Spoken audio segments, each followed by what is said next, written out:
was a hard decision, but the right decision. 4 American presidents had faced that decision, but I was determined not to leave it to the 5th. It was a decision accompanied by tragedy. 13 brave Americans lost their lives, along with hundreds of Afghans in a suicide bomb. I think those lost lives, I think of them every day. I think of all the 2,461 U.S. military deaths over a long 20 years of that war. 20,744 American servicemen wounded in action. I think of their service, their sacrifice, and their heroism. I know other countries lost their own men and women fighting alongside us. We honor their sacrifices as well. To face the future, I was also determined to rebuild my country's alliances and partnerships to a level not previously seen. We did just that, from traditional treaty alliances to new partnerships like the Quad with the United States, Japan, Australia, and India. I know many look at the world today and see difficulties and react with despair, but I do not. I won't. As leaders, we don't have the luxury. I recognize the challenges from Ukraine to Gaza to Sudan and beyond. War, hunger, terrorism, brutality, record displacement of people, a climate crisis, democracy at risk, strains within our societies, the promise of artificial intelligence and its significant risk. The list goes on. But maybe because all I've seen and all we have done together over the decades, I have hope. I know there is a way forward.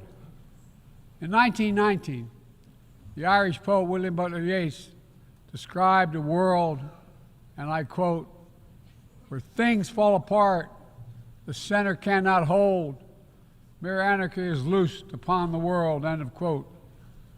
Some may say those words describe the world not just in 1919, but in 2024. But I see a critical distinction. In our time, the center has held. Leaders and people from every region and across the political spectrum have stood together, turned the page. We turned the page on the worst pandemic in a century. We made sure COVID no longer controls our lives. We defended the UN Charter and ensured the survival of Ukraine as a free nation. My country made the largest investment in climate, clean energy, ever anywhere in history. There will always be forces that pull our countries apart and the world apart. Aggression, extremism, chaos, and cynicism. A desire to retreat from the world and go it alone. Our task, our test, is to make sure that the forces holding us together are stronger than those that are pulling us apart. That the principles of partnership that we came here each year to uphold can withstand the challenges. That the center holds once again. My fellow leaders, I truly believe we're at another inflection point in world history.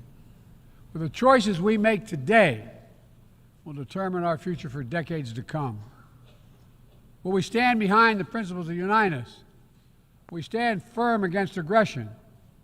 Will we end the conflicts that are raging today?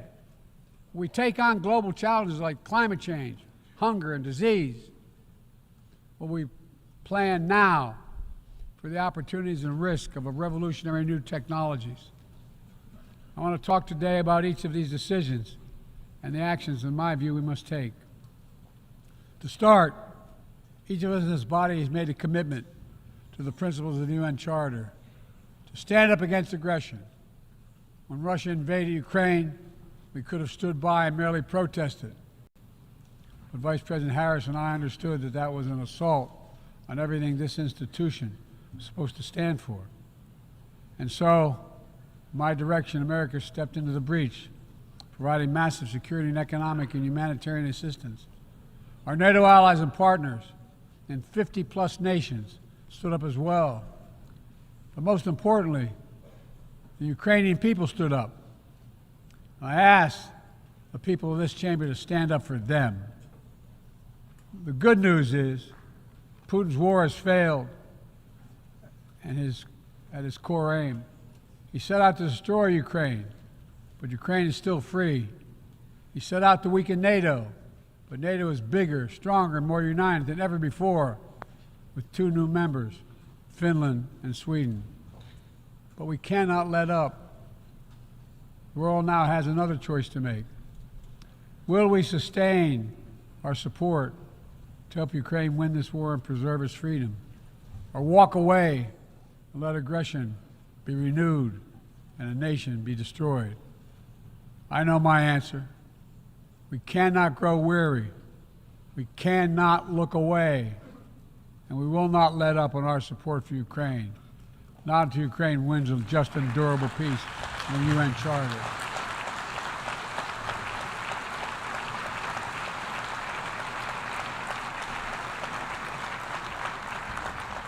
We also need to uphold our principles as we seek to responsibly manage the competition with China so it does not veer into conflict.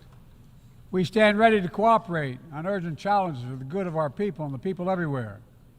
We recently resumed cooperation with China to stop the flow of deadly synthetic narcotics. I appreciate the collaboration. It matters for the people of my country and many others around the world. On matters of conviction, the United States is unabashed, pushing back against unfair economic competition, against military coercion of other nations and in the South China Sea, in maintaining peace and stability across the Taiwan Straits, in protecting our most advanced technologies so they cannot be used against us or any of our partners. At the same time, we're going to continue to strengthen our network of alliances and partnerships across the Indo-Pacific. These partnerships are not against any nation. They're building blocks for a free, open, secure, and peaceful Indo-Pacific. We're also working to bring greater measure of peace and stability to the Middle East. The world must not flinch from the horrors of October 7th. Any country would have the right and responsibility to ensure that such an attack can never happen again. Thousands of armed Hamas terrorists invaded a sovereign state, slaughtering and massacring more than 1,200 people, including 46 Americans, in their homes and at a music festival. Despicable acts of sexual violence, 250 innocents taken hostage. I've met with the families of those hostages. I've grieved with them. They're going through hell.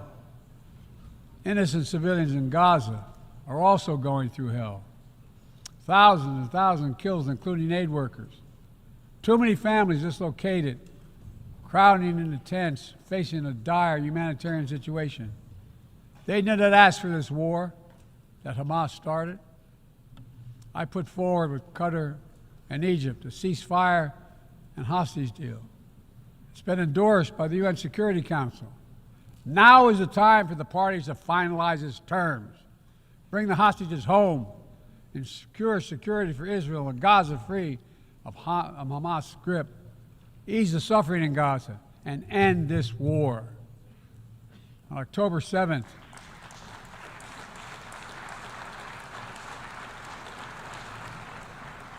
since October 7th, we've also been determined to prevent a wider war that engulfs the entire region. Hezbollah, unprovoked, joined the October 7th attack, launching rockets into Israel. Almost a year later, too many on each side of the Israeli-Lebanon border remain displaced. A full-scale war is not in anyone's interest. Even if the situation has escalated, a diplomatic solution is still possible. In fact, it remains the only path to lasting security to allow the residents from both countries to return to their homes and the border safely. And that's what we're working tirelessly to achieve. As we look ahead, we must also address the rise of violence against innocent Palestinians on the West Bank and set the conditions for a better future, including a two-state solution where Israel enjoys security and peace and full recognition and normalized relations with all its neighbors, where Palestinians live in security, dignity, and self-determination in a state of their own.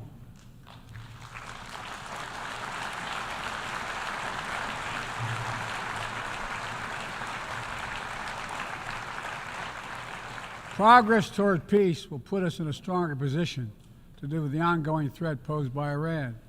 Together, we must deny oxygen to its terrorist proxies, which have called for more October 7th and ensure that Iran will never, ever obtain a nuclear weapon. Gaza is not the only conflict that deserves our outrage. In Sudan, a bloody civil war unleashed one of the world's worst humanitarian crises. 8 million on the brink of famine. Hundreds of thousands already there. Atrocities in Darfur and elsewhere. The United States has led the world in providing humanitarian aid to Sudan. And with our partners, we've led diplomatic talks to try to silence the guns and avert a wider famine. The world needs to stop arming the generals, to speak with one voice and tell them, stop tearing your country apart, stop blocking aid to the Sudanese people, end this war now.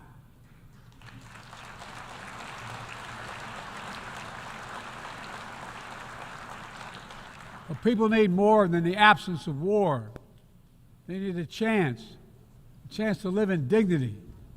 They need to be protected from the ravages of climate change, hunger, and disease. Our administration has invested over $150 billion to make progress and other sustainable development goals. It includes $20 billion for food security, over $50 billion for global health. We've mobilized billions more in private sector investment. We've taken the most ambitious climate action in history. We've moved to rejoin the Paris Agreement on day one. And today, my country is finally on track to cut emissions in half by 2030. On track to honor my pledge to quadruple climate financing to developing nations with $11 billion thus far this year. We've rejoined the World Health Organization, donating nearly 700 million doses of COVID vaccine to 117 countries. We must now move quickly to face Mpox outbreak in Africa. We're prepared to commit $500 million to help African countries prevent and respond to Mpox and to donate 1 million doses of Mpox vaccine now.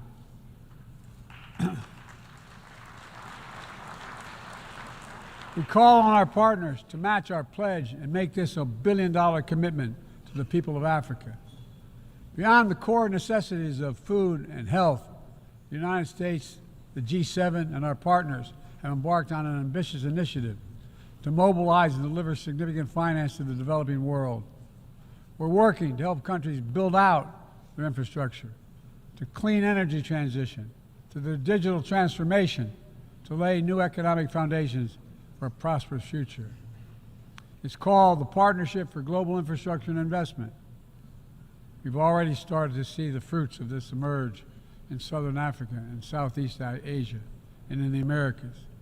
We have to keep it going. I want to get things done together.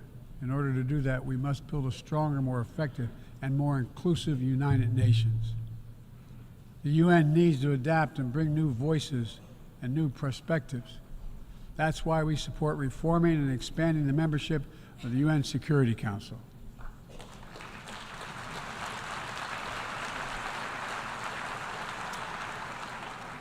My UN ambassador just laid out our detailed vision to reflect today's world, not yesterday's. It's time to move forward. The Security Council, like the UN itself, needs to go back to the job of making peace, of brokering deals to end wars and suffering. And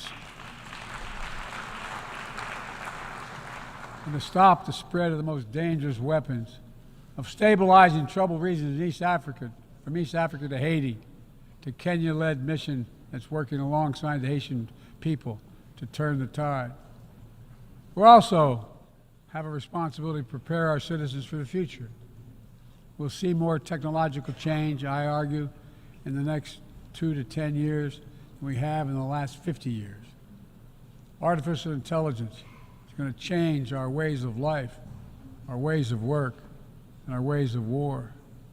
It could usher in scientific progress at a pace never seen before, and much of it could make our lives better. But AI also brings profound risks, from deep fakes to disinformation, to novel pathogens, to bioweapons. We've worked at home and abroad to define the new norms and standards. This year, we achieved the first ever General Assembly resolution on AI to start developing global rules of the road. We also announced a declaration on the responsible use of AI, joined by 60 countries in this chamber. But let's be honest, this is just the tip of the iceberg, what we need to do to manage this new technology. Nothing is certain about how AI will evolve or how it will be deployed. No one knows all the answers. My fellow leaders, it's with humility I offer two questions.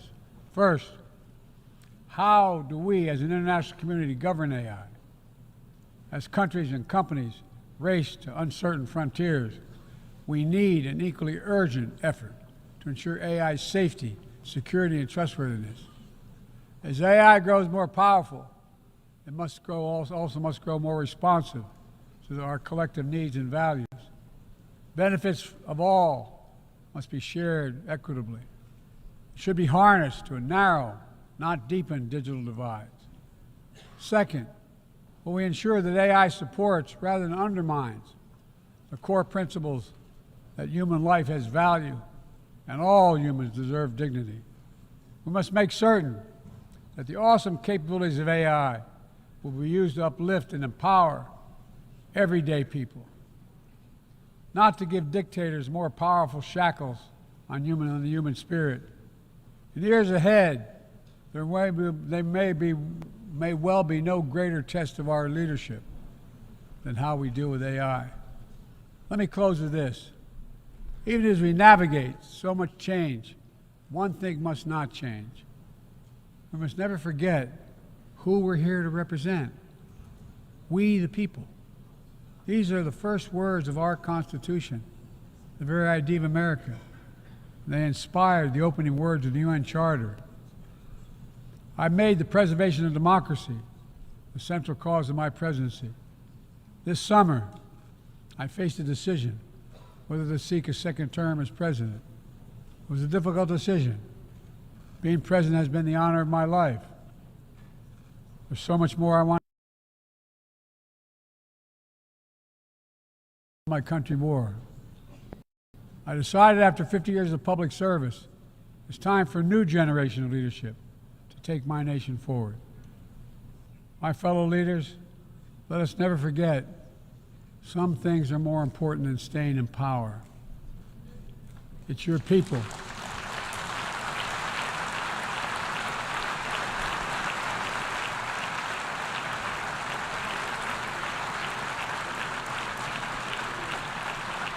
It's your people that matter the most. Never forget, we are here to serve the people, not the other way around. Because the future will be won by those who unleash the full potential of their people, to breathe free, to think freely, to innovate, to educate, to live and love openly without fear. That's the soul of democracy. It does not belong to any one country. I've seen it all around the world, and the brave men and women who ended apartheid, brought down the Berlin Wall, fight today for freedom and justice and dignity. We saw it, that universal yearning for rights and freedom in Venezuela, where millions cast their vote for change that hadn't been recognized. But it can't be denied. The world knows the truth. We saw it in Uganda, LGBT activists demanding safety and recognition of their common humanity. We've seen citizens across the world peacefully choosing their future, from Ghana to India to South Korea, nations representing 1/4 of humanity who will hold elections this year alone. It's remarkable, the power of we the people, that makes me more optimistic about the future than I've ever been. Since I was first elected to the United States Senate in 1972, every age faces its challenges. I saw it as a young man. I see it today. But we are stronger than we think.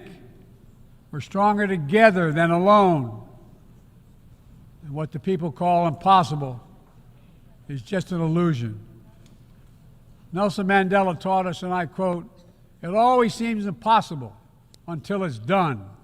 It always seems impossible until it's done." My fellow leaders, there's nothing that's beyond our capacity if we work together. Let's work together. God bless you all, and may God protect all those who seek peace. Thank you.